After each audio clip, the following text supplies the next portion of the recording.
Olá, bem-vindos ao Fórum 20 anos, 20 temas, realizado no âmbito das comemorações dos 20 anos da entidade reguladora da saúde. Eu sou o Vítor Moutinho, coordenador do Gabinete de Comunicação da ERS. Os Fóruns 20 anos, 20 temas são um espaço de discussão abertos ao público e que irão decorrer em direto na página eletrónica da entidade reguladora da saúde, no canal YouTube e no LinkedIn, além do Instagram. Serão abordadas diversas temáticas, pelo que o seu conteúdo pode suscitar a participação dos utentes dos serviços de saúde, bem como dos prestadores de serviços de saúde. Para participar neste fórum que está a ser transmitido em direto, não são necessárias inscrições prévias e qualquer pessoa pode participar. Mas uma nota, os fóruns serão gravados para depois serem exibidos a qualquer momento na página eletrónica da ERS. E por isso, para efeitos da RGPD, a submissão de perguntas deve ter em conta que a pessoa está a autorizar os dados e a sua exibição na emissão. A forma mais simples para colocar questões é usar a caixa de comentários. As perguntas devem ser sobre os temas que estão a ser debatidos e outras questões não serão abordadas. Dentro do possível, tentaremos responder a todas as questões. A outra forma de participar nestes Fórum 20 anos, 20 temas, é através da submissão de perguntas por vídeo. Para enviar uma questão em vídeo, deve antes de tudo aceder à página da entidade reguladora da saúde em www.ers.pt, procurar o menu Eventos, Fórum 20 anos, 20 temas, verificar qual é o próximo tema do fórum e depois, se achar pertinente, deve gravar uma pergunta para um dispositivo móvel e memorizar onde vai colocar o ficheiro. Após gravar a pergunta, deve voltar à página do fórum e clicar no botão Enviar vídeo. Vai abrir uma nova página que deve ler com atenção, deve assinalar os campos obrigatórios, neste caso são 3, deve preencher o nome e o apelido, deve escolher o vídeo que quer submeter, neste caso já estava pré-gravado, e enviar a pergunta. Depois de enviar e submeter o seu vídeo, é só esperar que o mesmo apareça durante a emissão.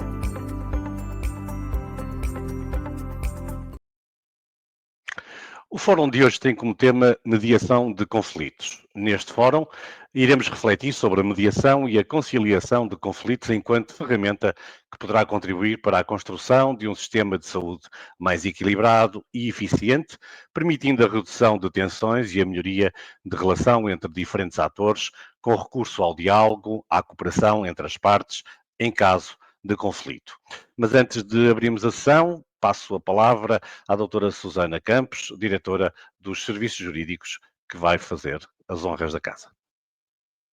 Muito bom dia a todos. Gostaria, antes de mais, de agradecer, em nome do Conselho de Administração da Entidade Reguladora da Saúde, em meu nome pessoal e em nome dos Serviços Jurídicos da Entidade Reguladora da Saúde, a presença da nossa convidada, a doutora Maria João Castelo Branco, que prontamente acedeu ao nosso convite de estar aqui numa manhã a falar e a refletir sobre o tema da resolução de conflitos.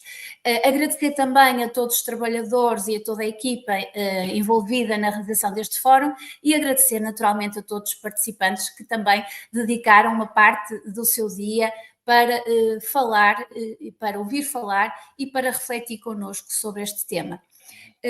Sem mais demoras, passaria já a palavra às nossas oradoras que irão debruçar sobre este tema. Muito obrigada.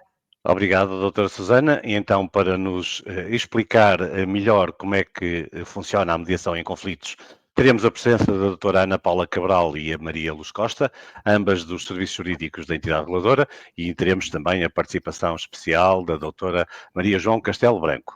E vejo, para dar início ao fórum, dou a palavra à doutora Ana Paula Cabral. Muito obrigado, Vítor. Bom dia a todos os que nos acompanham. Um cumprimento especialmente direcionado às minhas colegas de apresentação, já referidas aqui, a doutora Maria da Luz Costa e a doutora Maria João Castelo Branco. Eu sou Ana Paula Cabral, sou jurista, sou técnica superiora de regulação, especialista naturalmente aqui na IERS, sou mediadora de conflitos, faço parte da lista organizada pela Direção de Mediadores, organizada pela Direção-Geral de Política da Justiça. Neste webinar, conforme já aqui foi referido, vamos então refletir, vamos ponderar sobre a temática da mediação de conflitos. Concretamente, vamos fazer uma abordagem relativamente à mediação e conciliação como resolução alternativa de litígios em geral. Desde já vou referindo que nos diversos slides está referido como é suposto e é correto a mediação e conciliação, mas para não ser tão fastidioso e tão repetitivo, eu de hora em diante falarei apenas da mediação, querendo com isto entender mediação e conciliação. Irei também fazer a abordagem da matéria do regulamento e do procedimento da mediação no âmbito da IERS e, por fim, iremos tecer algumas considerações em jeito de conclusão. Colocou-se aqui na apresentação esta imagem, a imagem que no fundo traduz graficamente a mediação no âmbito da IERS. Temos ali os vários intervenientes, as partes envolvidas, são aqueles bonequinhos brancos e o bonequinho mais escuro é o mediador. Sou eu, é a Luz ou outro mediador que, entretanto, exerce as suas funções. Não vou identificar nem explicar o procedimento, porque isso irá caber à minha colega Maria da Luz, que irá detalhadamente apresentar o fluxo da mediação. Em primeiro lugar, a mediação tem naturalmente um quadro normativo, um quadro jurídico em que se apoia e nós não podemos deixar de, antes de mais, fazer a respectiva referência aos diplomas legais e um diploma regulamentar que servem de base jurídica à mediação na IERS. Desde logo a Lei de Mediação, a Lei 29 de 2013, de 19 de abril, que é uma lei geral de mediação para todas as áreas, nomeadamente também para a área da saúde, portanto também faz o suporte jurídico genérico da mediação na IERS. Depois a Lei Quadro das Entidades Reguladoras, a Lei 67 de 2013, também serve de enquadramento legal, na medida em que as entidades reguladoras independentes têm a possibilidade de exercer esta função de mediação no seu âmbito e também serve-nos de enquadramento à nossa intervenção. Depois, naturalmente, como não podia deixar de ser, os nossos estatutos, aprovados pelo Decreto-Lei 126 de 2014, 22 de agosto, aqui se faz referência à intervenção da IERS como entidade mediadora e conciliadora e até mesmo relativamente também é feita referência à arbitragem, embora sobre essa não nos iremos hoje debruçar, e de notar que os estatutos da IERS consagram a intervenção da IERS como entidade mediadora, mas já os anteriores o faziam e até mesmo os primeiros estatutos, os que criaram em primeira linha a IERS, há 20 anos, esses 20 anos que estamos a comemorar, aliás, nesse âmbito é que estamos a fazer estes webinars, já esses estatutos previam a possibilidade de intervenção da IRS na área da saúde como entidade mediadora. Continuando com este fundamento jurídico e normativo da mediação na área da saúde, há que notar a referência ao Regulamento 628 de 2015, 17 de setembro, que é o Regulamento de Resolução de Conflitos na IERS, que no fundo também revela outro poder que a entidade reguladora da saúde tem, que é de emitir regulamentos internos e naturalmente também externos, que é o caso, e então a IERS assim fez, dando cumprimento àquilo que o legislador consagrou nos nossos estatutos, emitindo este regulamento que descreve o procedimento de mediação no âmbito da ERS. De notar que a ERS disponibiliza no seu website, e dou esta informação para aqueles que nos estão a acompanhar e que não tenham disso conhecimento, uma área reservada à resolução de conflitos, através da qual nós prestamos algumas informações diversificadas neste âmbito, e é, no fundo, o ponto de contacto mais fácil, mais direto e imediato para quem eventualmente for um potencial mediado nesta área para saber algumas informações e ter um contacto direto connosco. Está naquele separador que ali nós identificamos, é ERS, Resolução de Conflitos. Continuando com a nossa pequena apresentação nesta matéria, não podemos deixar de fazer um enquadramento conceptual. Enquadramento conceptual esse, que se vai traduzir em quê? Vai se traduzir em dizer o que é isso da mediação, se é a mesma coisa ou se distingue da conciliação, e vamos também fazer um ponto de contacto com outro conceito que se distingue da mediação e conciliação, mas que pode estar ligado e por isso por vezes é objeto de confusão, ou pode vir a ser objeto de confusão por quem não estiver tão esclarecido nesta matéria. Então, assim sendo, cumpre-nos dizer que mediação e conciliação de conflitos são dois meios alternativos de resolução de conflitos.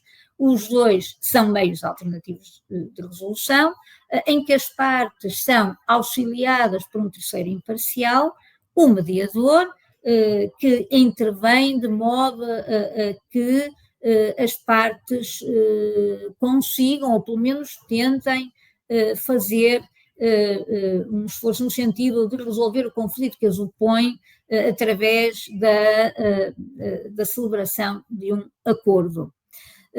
Qual é a diferença então entre a mediação e a conciliação? É que na mediação o mediador, esse terceiro imparcial, apenas faz a ponte entre as partes mediadas, tem uma intervenção mais reduzida, são as próprias partes que devem chegar àquele acordo, se o conseguirem. No que diz respeito à conciliação, o mediador tem uma intervenção um pouco mais profunda, na medida em que pode ele próprio propor soluções para dirimir esse conflito. Então, em que medida é que entra aqui o conceito de reclamação? A reclamação é algo que nós podemos dizer determina uma intervenção unilateral, quando algum sujeito, após contacto, neste caso com um prestador de cuidados de saúde, tem alguma situação, ou se depara com alguma situação que lhe desagrada, revela uma censura, naturalmente também um conflito, uma insatisfação, um desagrado, uma divergência com o prestador, e por isso pode lavrar uma reclamação relativamente a esse prestador. Naturalmente que não vamos aqui ponderar nem mais desenvolver relativamente à reclamação, mas como sabemos a entidade reguladora da saúde, no âmbito dos seus poderes, também tem a intervenção relativamente às reclamações, faz o tratamento das reclamações na área da saúde. A relação entre a reclamação e a mediação, porquê? Porque no âmbito da reclamação, a qualquer momento, pode o reclamante solicitar a intervenção da ERS na qualidade de entidade mediadora. Claro que é esta a ponte, são duas coisas diferentes, mas podem se ligar. Não vou aqui naturalmente agora dizer há uma reclamação, pede-se a mediação e a entidade reguladora intervém com a entidade mediadora, não posso dizer isso sem mais, na medida em que depois, como a doutora Maria da Luz mais à frente irá ter oportunidade de explanar, irá necessariamente ter que haver uma avaliação prévia de modo a ver se pode haver lugar à intervenção da ERS. se é caso para haver intervenção da IERS, até porque pode haver algum conflito relativamente aos poderes de supervisão da IRS. Mas a doutora Maria da Luz, de seguida, irá explicar melhor aquilo a que nós nos estamos a referir. Ainda dentro da mediação, compete-me a mim também fazer uma referência aos princípios gerais aplicáveis à mediação, em geral, e também à mediação no âmbito da IRS.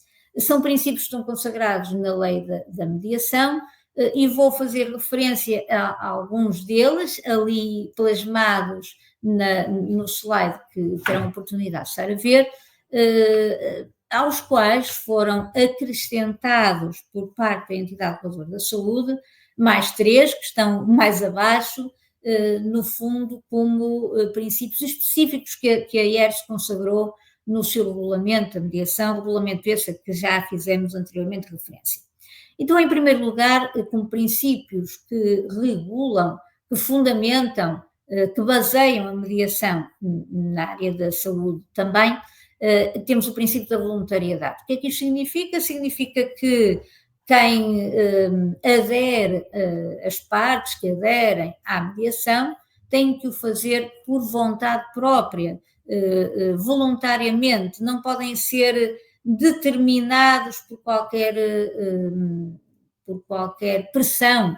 É, de facto, um procedimento de natureza voluntária.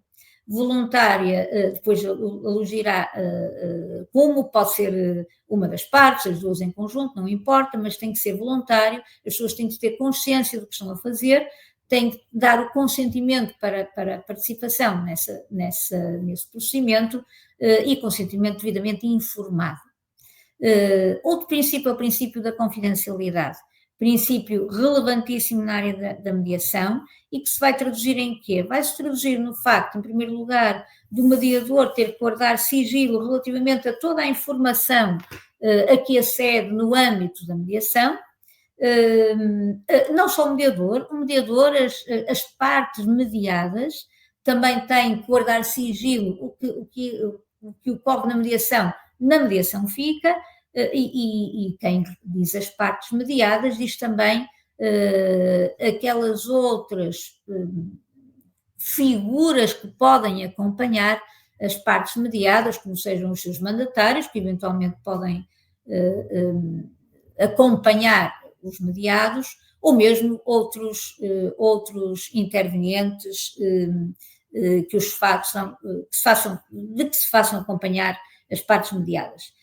Depois, ainda dentro da confidencialidade, a referência ao facto de que podem existir sessões de mediação privadas. O que é que isto significa? Significa que o mediador pode se reunir, se uma das partes assim o entender, com essa parte mediada, onde são transmitidas informações que só podem ser veiculadas para a outra parte se a parte que reuniu com o mediador assim o entender e o autorizar.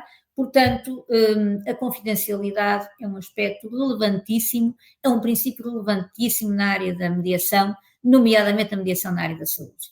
Depois, a igualdade e a imparcialidade, outro importante princípio, que significa que o mediador tem que tratar com isenção, não pode ter e muito menos revelar favoritismos relativamente às partes mediadas, têm que ser tratadas de forma igual, de forma equilibrada, e compete essa gestão ao mediador.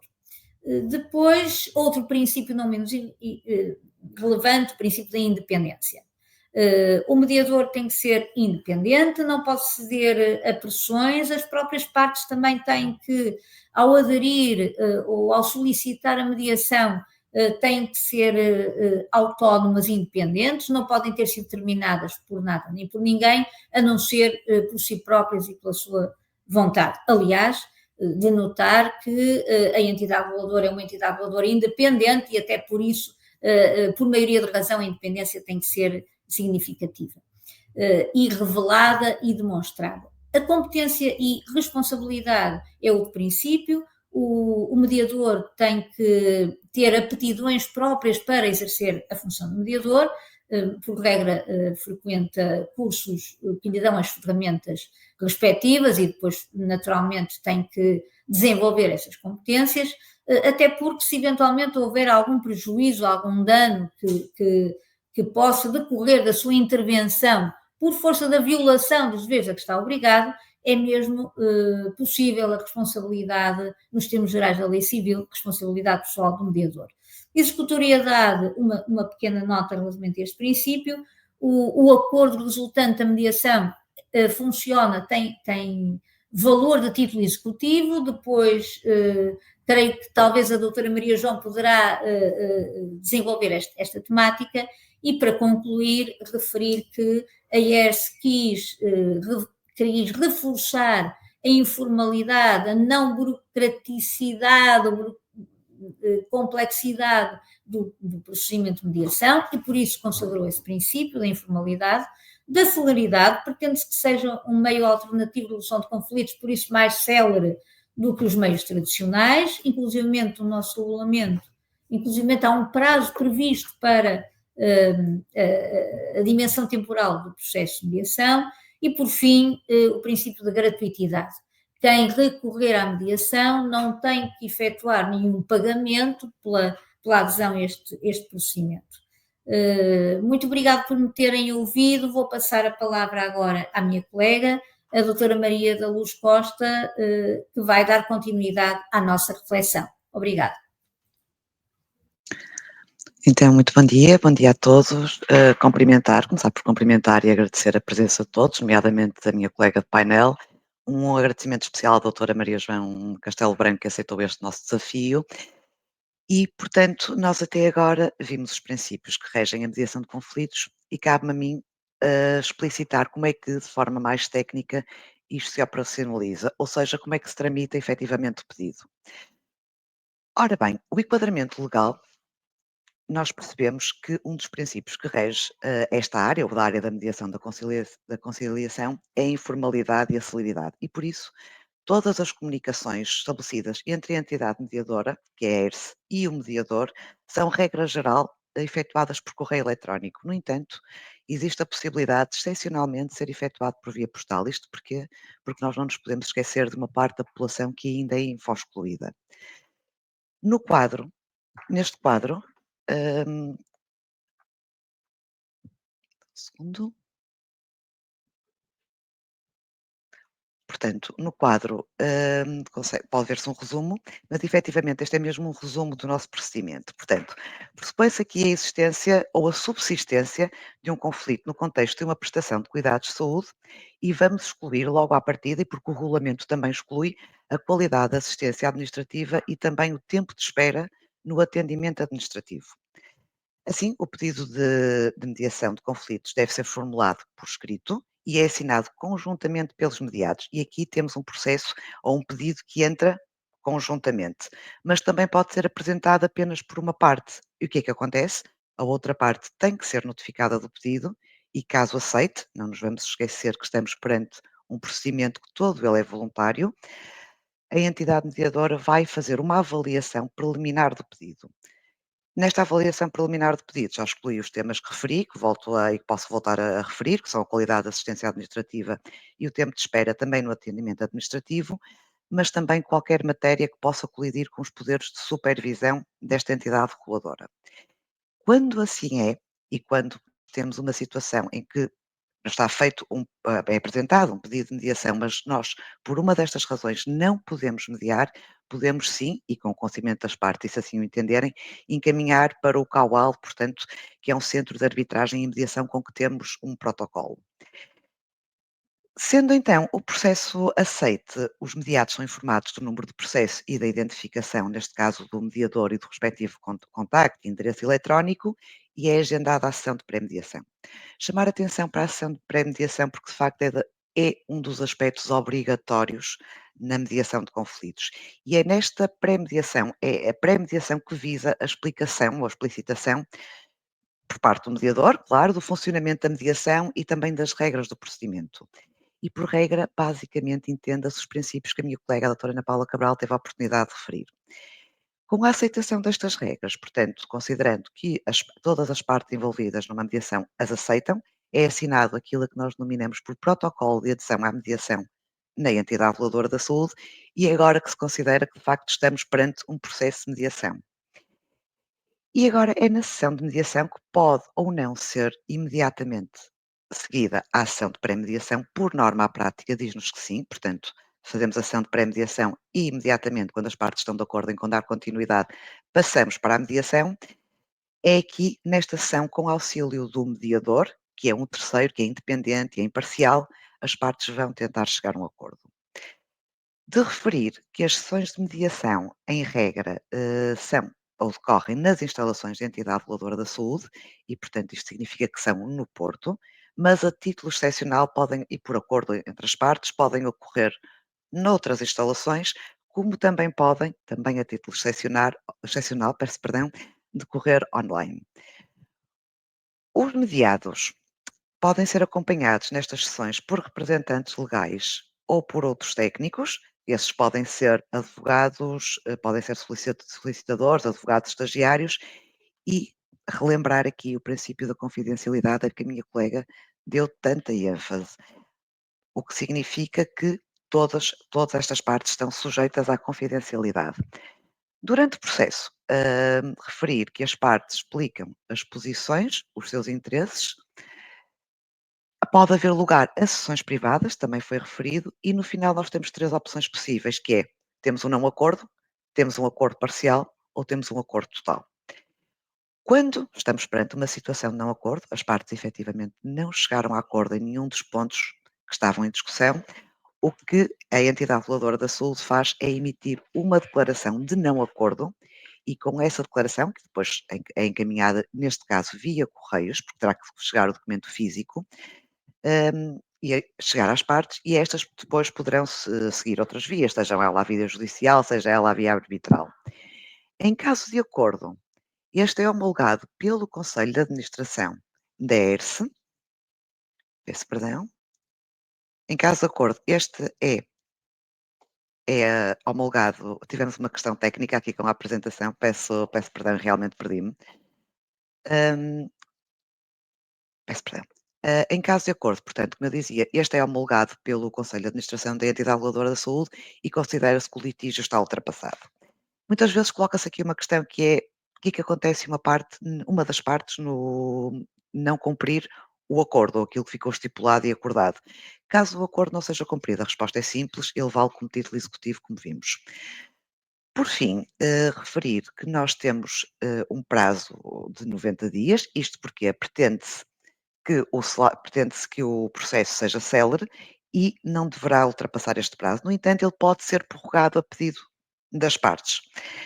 Em conclusão, e muito sucintamente, o que é que se entende por mediação/conciliação de conflitos na ERSE? Ele é um meio alternativo de resolução de conflitos e tem várias vantagens, entre elas evita a morosidade e os custos associados a tribunais, sobretudo quando a morosidade nos tribunais judiciais e os custos nos tribunais arbitrais, que são muito mais elevados. É um procedimento voluntário, como vimos desde sempre, é colaborativo, é informal, é célere, é gratuito e, quando tramitado pela entidade reguladora da saúde, isto é importante, é gratuito. Permite soluções de win-win, ou seja, enquanto que nós, quando estamos num tribunal, seja ele um tribunal judicial mais comum, ou seja um arbitral, há sempre alguém que ganha, uma parte perde. Nós aqui conseguimos ter um ganha-ganha, portanto, ambas as partes podem conseguir ganhar. Vai potencializar a imparcialidade e a igualdade. O acordo tem força executiva, portanto, como vimos, a qualquer momento as partes podem terminar o procedimento. Aqui estamos sempre perante o princípio da voluntariedade e, como é óbvio, até porque inconstitucional seria, não pode limitar nem impedir o acesso à justiça. Assim, a ERSE permite constituir aquilo que se pretende que seja uma alternativa aos meios tradicionais de resolução de conflitos, que são os meios judiciais. Pretende contribuir, obviamente, para a diminuição de uma área que já é propícia a litígios e a conflitos, que é o setor da saúde em Portugal, e fomentar uma cultura de diálogo, uma cultura de escuta ativa e, acima de tudo, melhoria das relações interpessoais entre os diversos intervenientes do setor da saúde em Portugal. Isto porque relembrar que a mediação não se esgota numa mediação entre um prestador e um utente, ela também pode ser feita entre os próprios prestadores de serviço. Por isso, a mediação pretende efetivamente melhorar o conflito e a litigiosidade no setor da saúde em Portugal. Muito obrigada. Ora bem, muito obrigado à Ana Paula Cabral e à Maria da Luz por estas apresentações. Agora cabe-me então a mim chamar ao palco a doutora Maria João Castelo Branco, que é advogada, coach, certificada e mediadora de conflitos familiares, escolares, civis e comerciais. É formadora nestas áreas e docente convidada em diversas instituições e no ensino superior. É membro do Centro de Direito da Família da Faculdade de Direito da Universidade de Coimbra. Doutora, muito obrigado pela sua presença e participação e vamos então a esta apresentação. Bom dia a todos. Em primeiro lugar, agradecer o convite que me foi feito. É um prazer poder trazer algum saber meu sobre a mediação de conflitos. Quando nós falamos em mediação de conflitos, é preciso termos aqui... Peço desculpa que eu estou a tentar... Ok. Quando falamos em mediação de conflitos, claro que temos que falar, antes de mais, em conflito, não é? É importante perceber-se que quando normalmente nós ouvimos a palavra conflito, surge imediatamente ideias negativas face ao conflito, não é? Portanto, quando existe um não acordo, quando existe um desentendimento, pode nascer efetivamente algo grave entre as pessoas ou entre instituições e pessoas e, portanto, tradicionalmente, aquilo que normalmente acontece perante o surgimento de um conflito é exatamente isto que está neste slide. Há um desgaste emocional, há custos elevados para tentar resolver o problema, há perda de confiança, porque efetivamente quando estamos perante um conflito não conseguimos fazer aquilo que nós em mediação designamos por separar a pessoa do conflito e não conseguimos ver para além disso, não é? O que se passa é que o problema é a pessoa e não o problema, e nós temos que conseguir separar isso para conseguirmos chegar a um entendimento. Essa perda de confiança vai naturalmente fragilizar ou destruir as relações. E todos nós sabemos, portanto, o que é que isso poderá implicar a todos os níveis. A falta total de comunicação ou comunicação deficitária é algo que também surge do conflito, não é? Porque todos nós também sabemos que quando estamos perante um conflito que a comunicação que temos com as pessoas ou as instituições não é uma comunicação saudável, não é uma comunicação construtiva, muito pelo contrário, com uma carga negativa bastante forte, e isso também nos faz desconectar e cada vez mais nos afastar.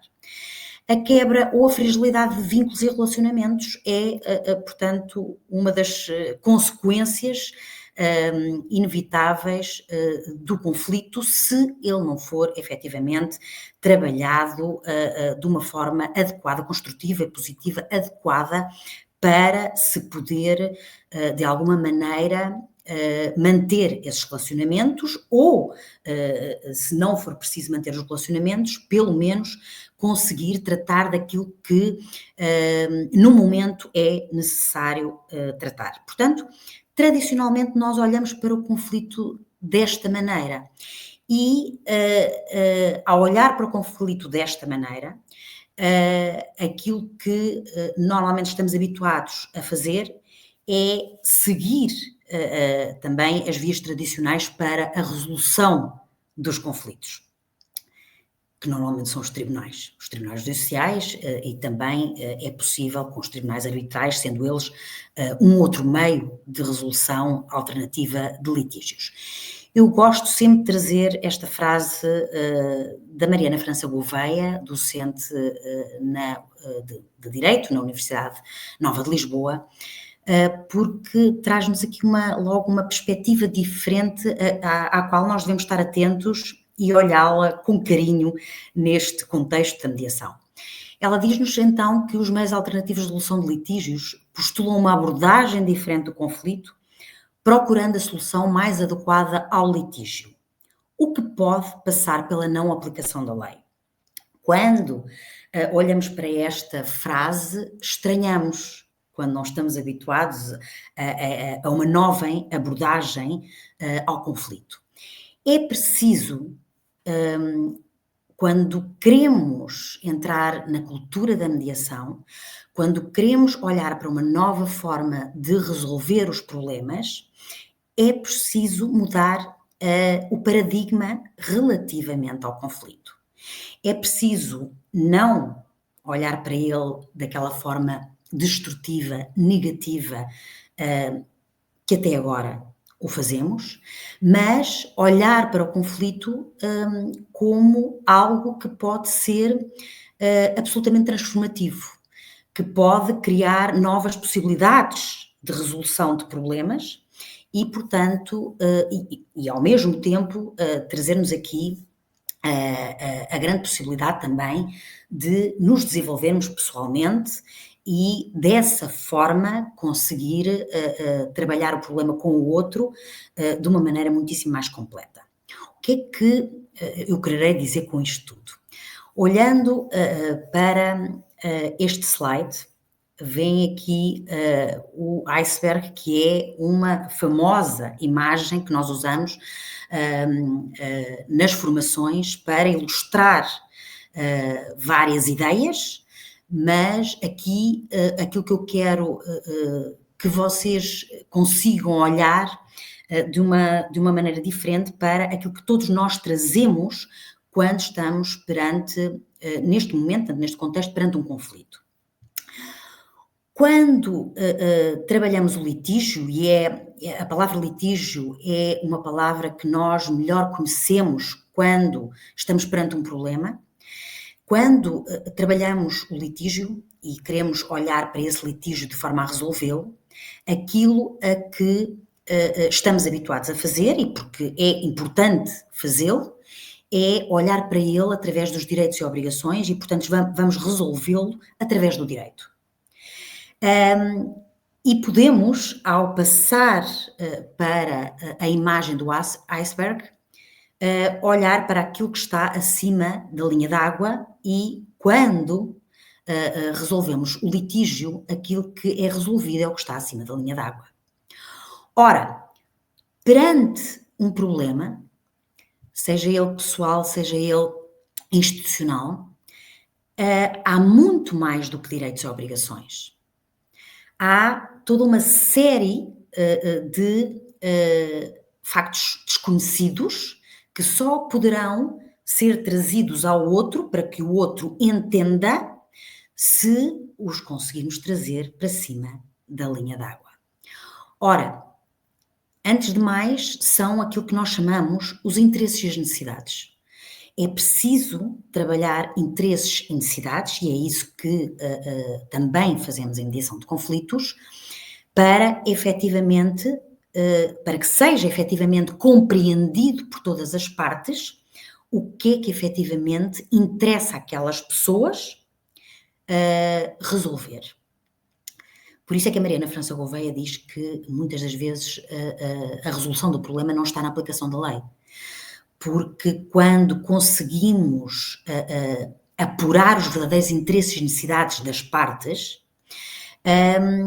há a grande possibilidade das partes conseguirem olhar para o problema de uma outra perspectiva, ter uma outra visão sobre o problema e, portanto, optar por resolver a questão de uma forma que nunca lhe passaria pela cabeça se esses interesses e necessidades não viessem ao de cima.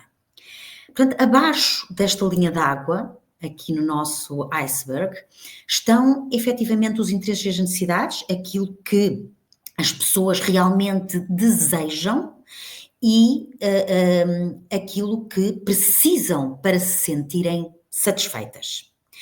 E estão também os receios, as emoções e sentimentos, os valores, as crenças, os preconceitos, os prejuízos, as próprias vivências e experiências de vida das pessoas e, como eu disse inicialmente, elas não podem ser percebidas pelo outro se não vierem para cima da mesa de mediação. Portanto, o trabalho que é feito em mediação de conflitos é um trabalho efetivamente muito diferente daquilo que nós estamos habituados a ver, nomeadamente nos tribunais judiciais, em que se trabalha o litígio e, portanto, os direitos e obrigações que são aplicados ao caso em concreto, e não se trabalha a parte relacional, a parte que tem a ver com os interesses e as necessidades das pessoas. Ora, nesta outra imagem que eu vos trago, dos burrinhos ali, inicialmente em conflito, aquilo que efetivamente se passa com todos nós quando estamos perante um problema com alguém ou com uma instituição, é que, há pouquinho ouvimos a colega Maria da Luz Costa dizer, é que, de facto, nós entramos com as nossas posições. Aquilo que declaramos inicialmente como o que queremos ter. É preciso, e em mediação fazemos este trabalho, de sair das posições para os interesses e necessidades. Perceber, efetivamente, o que é que eu desejo e o que é importante eu obter para, efetivamente, atender a essas necessidades que são precisas atender. E esta imagem ilustra bem isso. Portanto, no início, cada um está na sua posição de querer efetivamente chegar ao alimento, não é? Mas como estão amarrados, não conseguem chegar ao alimento, e há um momento em que tentam perceber qual é o interesse de ambos. O que é que eles desejam, efetivamente? E aqui, neste caso, há um interesse comum, que é o alimento. E optam, não é? A necessidade de alimento, optam por, então, atender ao alimento de ambos, indo primeiro para um dos lados onde há alimento e depois para o outro. Okay? E, metaforicamente, é isto que, sem dúvida alguma, acontece em mediação. Portanto, é preciso passar das posições aos interesses e às necessidades, é aquilo que nós chamamos a pirâmide PIN, para poder conseguir que as partes se envolvam construtivamente em soluções.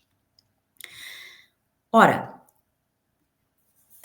a colega Maria da Luz Costa já trouxe as vantagens da mediação de conflitos e para que efetivamente se perceba qual é a importância do recurso a esta forma de resolver problemas, é preciso, sem dúvida, portanto, por onde eu comecei, mudar o paradigma, perceber que podemos olhar para os problemas de uma forma diferente e também entender que é um ato de coragem ir à mediação, porque efetivamente é perante um problema com alguém que temos à nossa frente ou que esteja a representar uma instituição, podermos sentar a conversar sobre a melhor ou as melhores soluções para ambas as partes para a resolução daquele problema.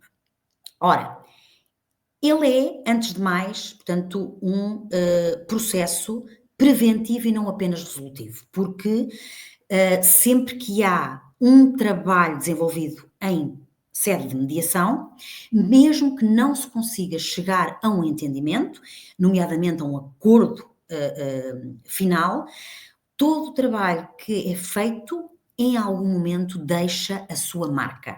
Há sempre algo que fica. E, portanto, acaba por ter aqui esta característica preventiva, porque aquilo que fica pode efetivamente fazer a diferença para possíveis problemas que venham a surgir de futuro ou outros problemas que não sejam mesmo relacionados com aquele. Okay? É um processo extrajudicial, portanto não está inserido no meio judicial, é voluntário, como as colegas aqui já trouxeram, e esta voluntariedade é a pedra basilar que sustenta todo o procedimento de mediação, efetivamente porque quando as pessoas estão de forma voluntária, elas mais facilmente se vão envolver juntas, conjuntamente, na construção de soluções. Quando nós somos obrigados a fazer algo, vamos com resistência e mais facilmente ou não conseguimos construir nada, ou construindo também mais facilmente vamos não cumprir aquilo que acordamos. Portanto, esta voluntariedade é, sem dúvida alguma, algo que deve fazer parte sempre, e o mediador tem que garantir que esta voluntariedade está presente desde o início até ao fim do processo. É confidencial também, como aqui já foi dito, é informal, ainda que organizado pelos princípios que foram aqui abordados e por regras, e tem uma estrutura, podendo tanto ser realizada em sessões conjuntas ou individuais, mas há uma informalidade que tem uma importância também pela necessidade de criar, todos estes princípios vão criar uma confiança necessária das partes ao processo e das partes ao mediador. É importantíssimo que esta confiança aconteça, porque só acontecendo é que depois também vai haver confiança nas próprias partes, entre elas, não é? E só com essa confiança é que poderá também existir, portanto, esse envolvimento e essa construção conjunta de soluções. É, sem dúvida, um processo flexível, e eu preciso trazer esta flexibilidade aqui, porque não há uma mediação igual à outra. Mesmo no mesmo campo da mediação, porque existem uma série imensa de campos da mediação, aqui estamos a tratar do campo da saúde, não há nunca uma mediação igual à outra. O processo de mediação e o mediador têm que se adaptar sempre às pessoas que nós temos à nossa frente. E, portanto, todas as pessoas são diferentes, todos os assuntos têm características diferentes e todas as soluções também podem ser diferentes. E, portanto, é também, ou pode ser também um processo criativo nesse sentido. E, como também aqui já foi dito, é um processo que é extraordinariamente célere relativamente, comparativamente a outros meios de resolução de problemas. É, por ser um processo focado nos interesses e necessidades das partes, como eu também aqui já trouxe, portanto, vai promover necessariamente uma solução mais adequada, mais eficaz a cada parte. Como a colega Maria da Luz Costa disse, é um processo onde todos ganham. É sempre necessário que o mediador garanta que ambas as partes saiam com algo que as satisfaça. Não pode haver alguém que ganhe e alguém que perca, porque isso provoca um desequilíbrio. E se provoca um desequilíbrio, mesmo que saia um acordo escrito, aquilo que vai acontecer é que ele não vai ser cumprido ou facilmente vai deixar de o ser. Portanto, é, sem dúvida, um meio de resolução de problemas que vai construir e possibilitar a construção de soluções mais adequadas a cada caso e mais adequadas a cada mediado. Há uma participação aqui, isto também é uma importância acrescida a este meio de resolução de problemas, porque há uma participação efetivamente ativa e direta das partes. ao contrário do que acontece, por exemplo, na via judicial, em que a sua participação é praticamente inexistente. Portanto, são os advogados, ou advogados estagiários ou solicitadores que representam e que falam e que trazem aquilo que é importante para os seus clientes. Aqui não. Aqui os protagonistas são as próprias partes, e aquilo que o mediador começa por trabalhar é o empoderamento das pessoas para que sejam elas próprias capazes de construir aquilo que é melhor para elas. Ou seja, o papel do mediador aqui, que está sob os princípios que já foram aqui trazidos da imparcialidade e da isenção, o papel do mediador é extraordinariamente importante no sentido de não poder ter uma interferência direta naquilo que as pessoas trazem. E, portanto, não pode trazer a sua opinião, não pode dar sugestões, não pode prestar aconselhamento de qualquer natureza, nem jurídico, e não pode decidir. O poder de decisão está exclusivamente nas mãos das partes. E isto só é possível acontecer se houver este empoderamento, esta capacidade das pessoas trazerem a sua autonomia da vontade privada para cima da mesa e poderem ser elas próprias a resolver o problema que trazem. Portanto, aqui surge o princípio da autocomposição da vontade privada das pessoas e, portanto, a autocomposição da resolução do problema pelas próprias pessoas. Okay? Portanto, é algo muito diferente daquilo que nós estamos habituados a ver e a usar para a resolução de problemas, e ao conseguirmos entrar dentro deste processo e olhar para ele como a grande possibilidade de construirmos aquilo que é mais adequado e mais importante para nós, mais facilmente vamos cumprir aquilo que acordamos. Okay? E isto faz toda a diferença. É mais do que sabido que pela via judicial, que há sempre uma parte que perde e uma parte que ganha, a taxa de incumprimento é absolutamente alta.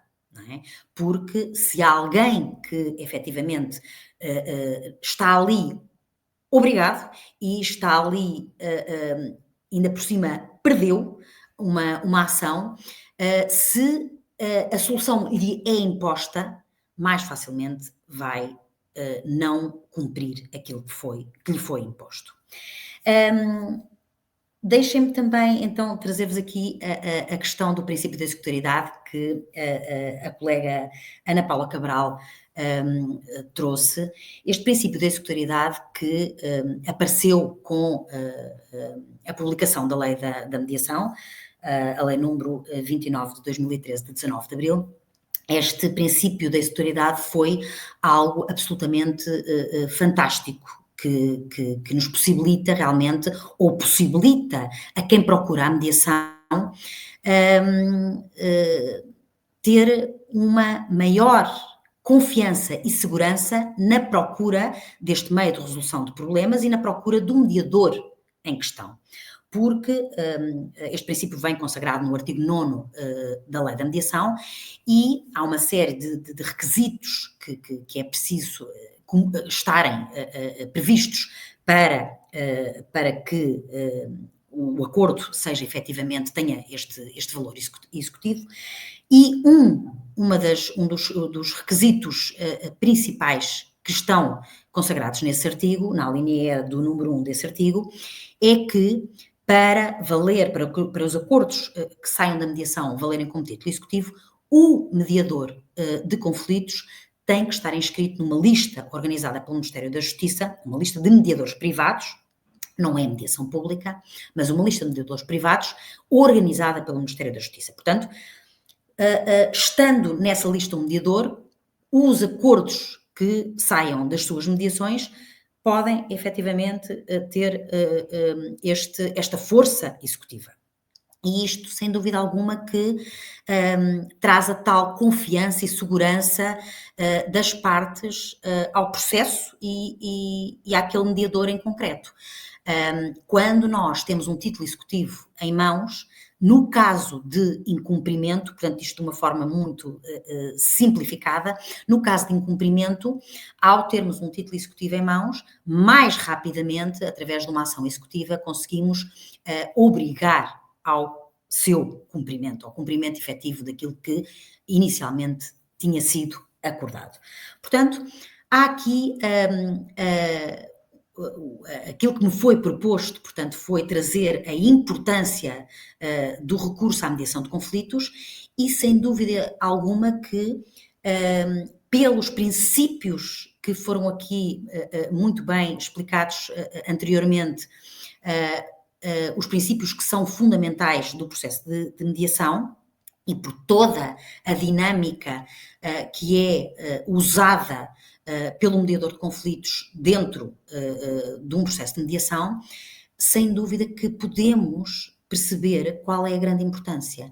É, antes de mais, podermos trabalhar a relação que temos com a pessoa ou a instituição com quem temos um problema, no sentido de mais facilmente conseguirmos resolver essa questão e prevenir questões futuras e que essas soluções possam efetivamente ser construídas por nós e não serem impostas por um terceiro. Muito obrigada a todos pela vossa atenção.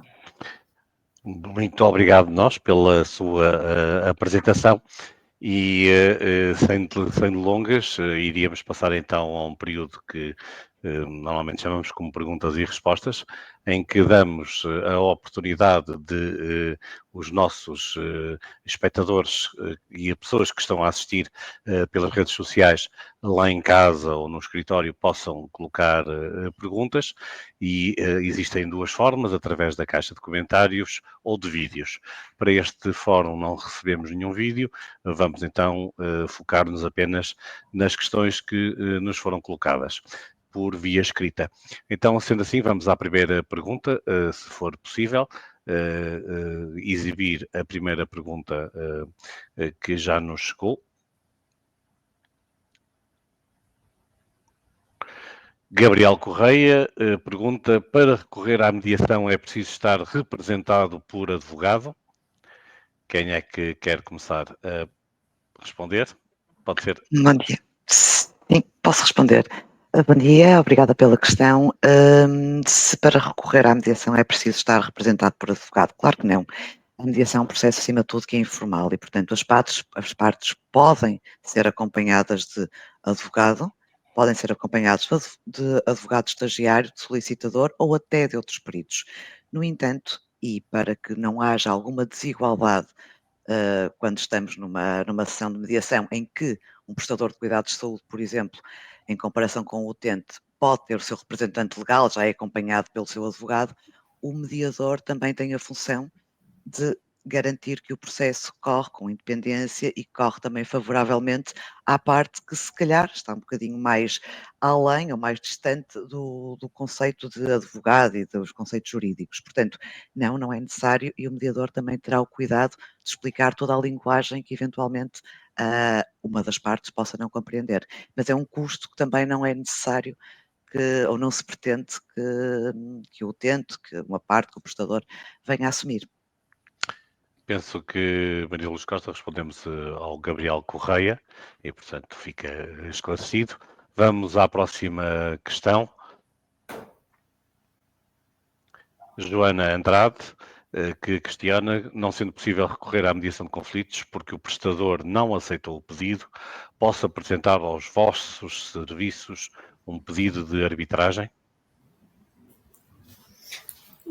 Bom dia. Relativamente a esta questão, por força da qual nos é questionado se, não sendo possível recorrer à mediação de conflitos, porque não houve adesão por parte do prestador ao pedido, se é possível apresentar o pedido de arbitragem.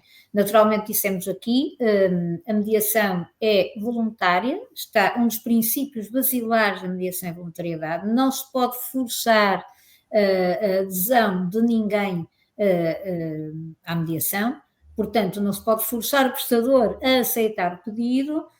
Naturalmente que no que diz respeito à arbitragem, que também é um meio de resolução alternativo de conflitos, nós não fazemos a arbitragem, mas temos, desculpem, temos um protocolo com um centro de arbitragem para o qual reencaminharemos as questões que, entretanto, puderem eventualmente surgir.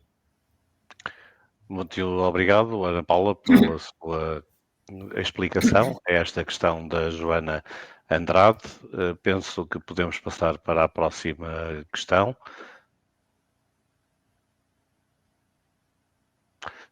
João Paulo, por favor, podem explicar melhor o que consideram título executivo?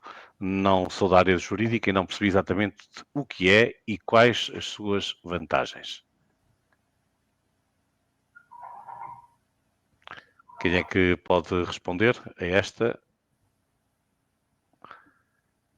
Poderei Força, eu, não sei se claro, sim, claro, sim. Não percebendo, portanto, por favor, podem explicar melhor o que consideram um título executivo, não sou da área jurídica, não percebi exatamente. Ora, não sendo da área jurídica, então, aqui com uma linguagem muito, muito clara. Normalmente, quando um contrato, um acordo não é cumprido, há aqui a possibilidade de intentarmos uma ação declarativa em tribunal ou, existindo um título executivo, podermos dar entrada de uma ação executiva.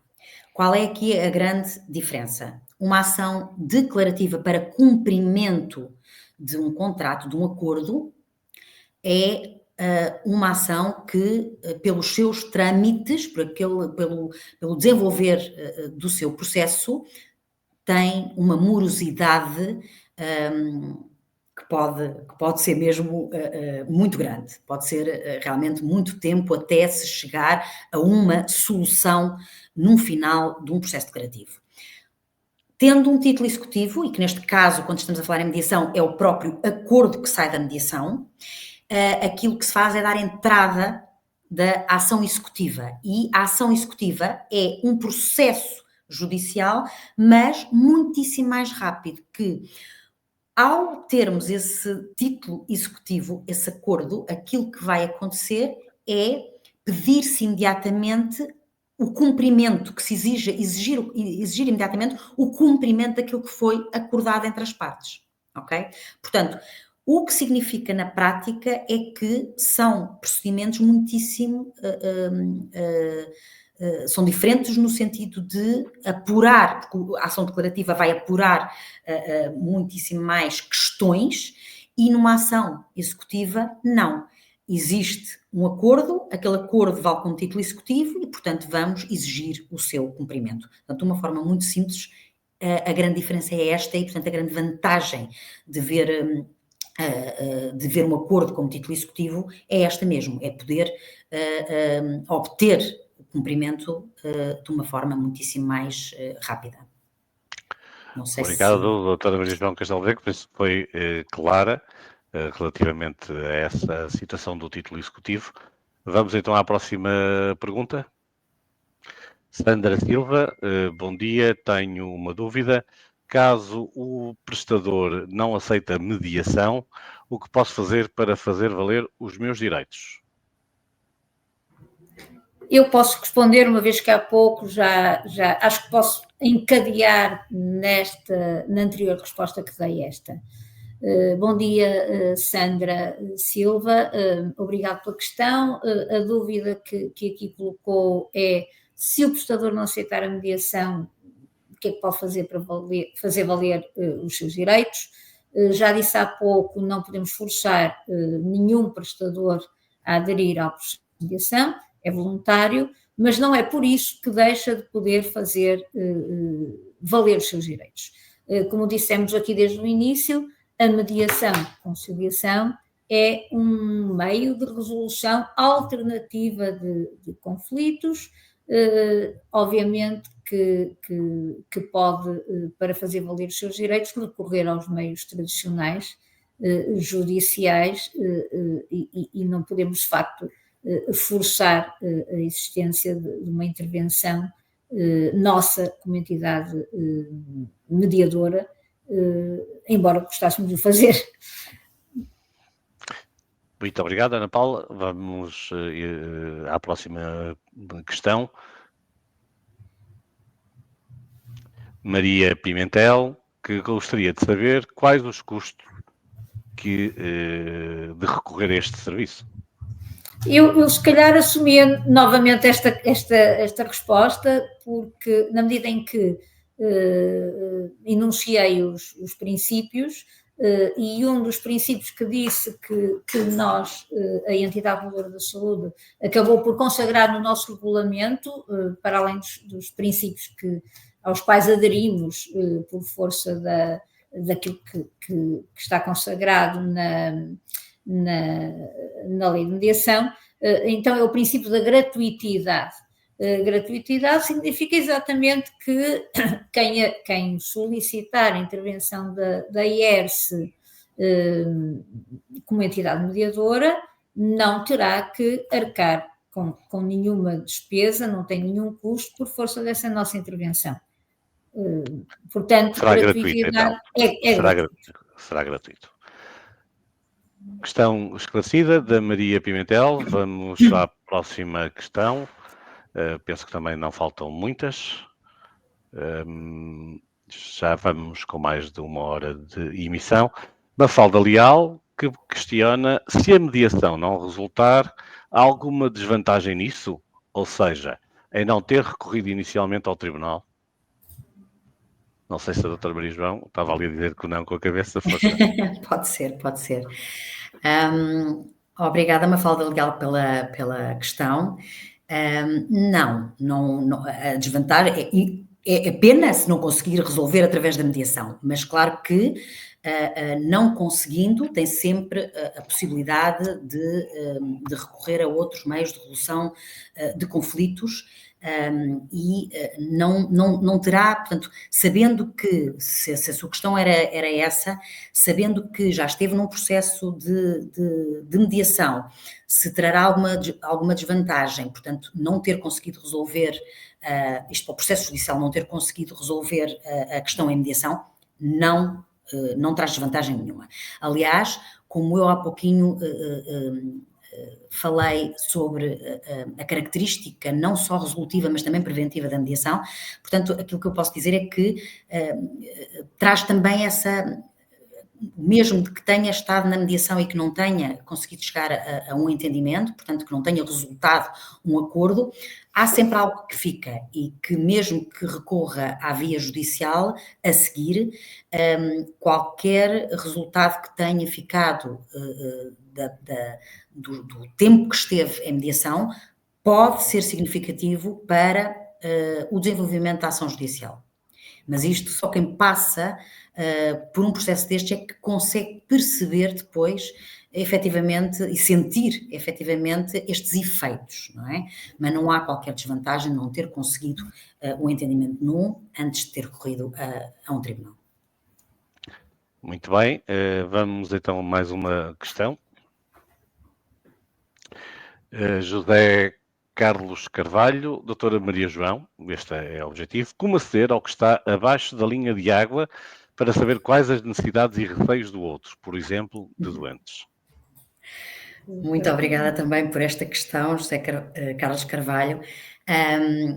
O mediador está dotado, tem que fazer formação, como foi aqui referido, está dotado de técnicas e ferramentas específicas para trabalhar tudo aquilo que é trazido para cima da mesa da mediação pelos mediados. e efetivamente, conforme as partes, são assim chamadas mediados em mediação, conforme vão trazendo, vão falando no espaço da mediação, nós, mediadores, através das suas narrativas, através daquilo que eles trazem, vamos conseguindo perceber, porque somos alguém que está fora do conflito, não é? Vamos conseguindo identificar e reconhecer os interesses e as necessidades que normalmente as pessoas não conseguem visualizar. Porque elas vão verbalizando, vão trazendo algumas coisas que não conseguem identificar como serem interesses e necessidades, mas o mediador consegue. E, ao conseguir, tem que trazer para cima da mesa, tem que dizer, ok, por aquilo, isto de uma forma muito clara, por aquilo que me está a dizer, aquilo que é importante para si é isto. E o mediador traz para obter a confirmação da parte se efetivamente aquilo que o mediador está a trazer como um interesse ou como uma necessidade é ou não verdadeiro. E fazemos isso não só com interesses e necessidades, mas também com emoções e sentimentos, por exemplo, porque no espaço da mediação é algo que está em cima da mesa e é preciso ir acolhendo aquilo que as pessoas também estão a sentir e verdadeiramente elas muitas das vezes não trazem aquilo que estão a sentir da forma correta para cima da mesa de mediação. Também é um mediador que tem que ir buscar e trazer, porque só com este trabalho é que cada uma das partes vai conseguir entender o que é que o outro está a dizer, o que é que o outro está a sentir, o que é que o outro está a precisar. E isto é feito de uma forma muito equilibrada, sempre através, portanto, do princípio do equilíbrio e da igualdade de tratamento das partes por parte do mediador, e que é a única maneira de poder envolver as pessoas, então, para a construção de soluções. Muito obrigado, doutora Maria João, pelas suas explicações. Eu acho que ficamos por aqui. Havia mais questões que poderíamos colocar no ar, mas já não temos tempo. Caso haja alguma dúvida ou tenha alguma pergunta que queira efetuar à entidade reguladora da saúde, pode sempre utilizar o correio eletrónico mediação@ers.pt, mediação sem cedilha e sem acento, que é para simplificar a situação. Ana Paula, não sei se quer acrescentar alguma coisa antes de terminarmos. Acrescentar nada. Ficamos sem o microfone da Ana Paula. Temos que ativar o microfone. Ok. Agora sim, apenas quero agradecer a atenção de quem nos tiver estado a ver e ouvir. Não vou voltar a fazer os agradecimentos às demais pessoas que tiveram intervenção aqui nestas comunicações. Vou sim dirigir um agradecimento a todos os nossos colegas que nos deram o apoio para que este webinar corresse como correu. Muito obrigada a todos e qualquer questão que queiram dirigir, por favor, o Vítor já deu a indicação do correio eletrónico, cá estaremos para as analisar e depois enviar a devida resposta. Obrigada.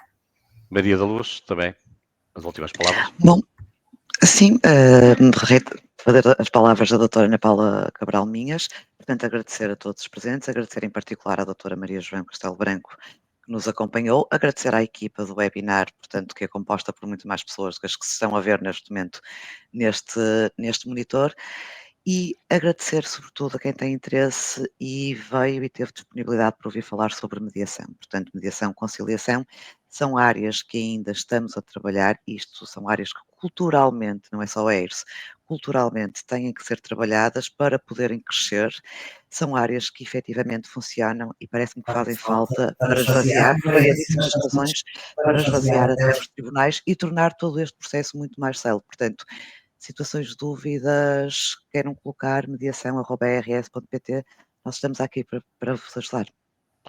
Para terminar, então, a doutora Maria João, eu aproveito para, uma vez mais, em nome do Conselho de Administração da Entidade Reguladora da Saúde, agradecer a sua presença e a sua apresentação. Muito obrigada eu, boas mediações. Por nós, ficamos para já por aqui. O próximo fórum dos 20 anos, 20 temas, será no próximo dia 21 de novembro, às 11h30, sobre setores convencionados do Serviço Nacional de Saúde, abordando em particular a temática de hemodiálise, análises clínicas e radiologia. Se tiverem alguma curiosidade para entender quais são os próximos eventos da Entidade Reguladora da Saúde, temos no nosso página eletrónica informação disponível na área do menu da comunicação, com uma agenda, e aqui encontram-se a informação dos próximos eventos, sendo que no dia 21 teremos um fórum 20 anos, 20 temas, e no dia 26 de novembro, ainda neste mês, teremos um webinar dedicado à reclamação, o papel e a importância dos profissionais de saúde.